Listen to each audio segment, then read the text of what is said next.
Hey everybody, I'm Seamus Byrne and this is Midnight Update.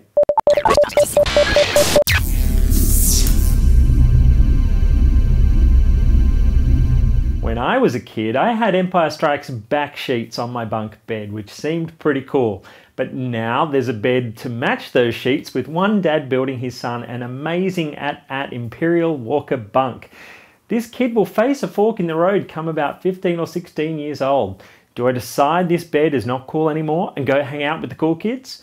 Or do I stick with the bed and embrace the geek? Kind of like the eternal struggle between the light and the dark side of the Force. Which side is the geek side anyway? Last weekend was San Diego Comic Con, and naturally there's a lot of cool stuff appearing around that.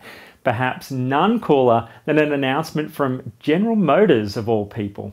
But come on, what Transformers nut isn't going spirit the news? You can buy a new Camaro with Bumblebee Options Package. The yellow paint, the black stripes, and, most awesomely, Autobot logos in the wheel caps and interior. All that extra nerd detailing for just $995. If I wanted to buy a car with a V8, this would be that car.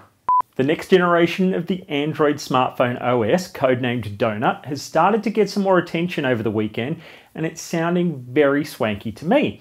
For a while I've told friends that Android should really come of age as a genuine contender late next year, and Donut is a big step in the path to making me feel like that prediction could be true. Sexiest news? How does true system-wide multitouch sound? Or automated backups? Okay, that last one isn't so sexy to most people, which is why automation of backing your stuff up is so damn important. There's other cool stuff like text-to-speech and a better camera app, but come on, seriously please, back up your data. I've been doing some iPhone data testing this past week as part of a personal mission to find the best data network. Telstra is just too expensive and too proud to offer official tethering support. Optus has been too flaky for a bit too long to rely on their data service. That left 3 and Vodafone, so last week I ran speed tests all around the Sydney CBD and North Sydney to see what I could expect across my main usage zones. Over 38 tests, Vodafone download speeds won the day. Vodafone average speed was 970 kilobytes, while 3 came in at 692. On Tuesday, I'll have a blog post with raw data, including uploads and pings, plus medians, deviations, and other stat nerd goodies. One Vodafone note, pings were regularly awful. I've talked about my BlackBerry usage before, and now I'm mentioning a move to iPhone. Yep, I will soon be ending my BlackBerry love affair to move full-time to an iPhone 3GS. I really love the Bold, but even with my bizarre status as the only person in town with access to BlackBerry App World, it isn't evolving quickly enough for me to stay there. The apps are actually looking pretty stagnant, with a lot of the same apps appearing in featured and popular lists since around the App World launch. Meanwhile, iPhone apps move from strength to strength and at a better price point. As someone who lives in Twitter more than I live in my email, it's no longer the platform for me. While geeks seem to have a penchant for Top Gear, the magic of James May is that he really does seem to be one of us. He's done some wonderfully geeky TV series, and he's shooting a new one right now covering some of the brilliance in kids' toys. BBC News is reporting that this weekend he plans to build an actual 2-story house out of nothing but Lego. It will even have power and plumbing and a Lego toilet that flushes. He's got 3 million bricks, but isn't sure that that's enough, so he's been asking for people to send more.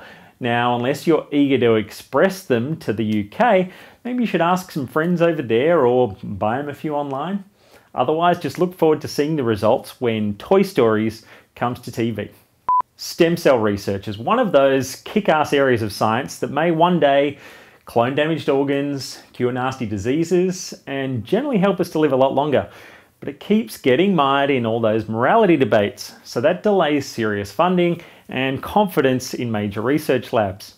Well, seems Chinese scientists have now created live mice courtesy of some reprogrammed mature skin cells. This is massive news. To be able to use a patient's own skin cells to repair damage anywhere else in the body is a holy grail. Seems we really are getting closer to that by the day. So stay healthy for a few more decades, and who knows when you'll die. Now a mention for 3 very cool new products. Dell has a new business all-in-one PC, the Vostro all-in-one, and from $999, it's one of the sleekest Dells you're ever going to see. If you crave an iMac like you crave Windows, this is a winner. Apple has updated Final Cut Studio and Logic Studio for all your audiovisual creative needs. If I had to pick one great new feature, it's actually in Compressor, which is streamlining outputs for major productivity gains when pushing files to lots of different formats. And ViewSonic is launching 3D projectors. Now you need some NVIDIA GeForce 3D Vision glasses to use it, which aren't cheap, they run about $200 US, but the projectors start at just $1,099. Just add 3D content. Come on, it's coming. That's all for tonight's update. For all my latest thoughts, you can follow @Seamus on Twitter, and for more video coverage, visit midnightupdate.com.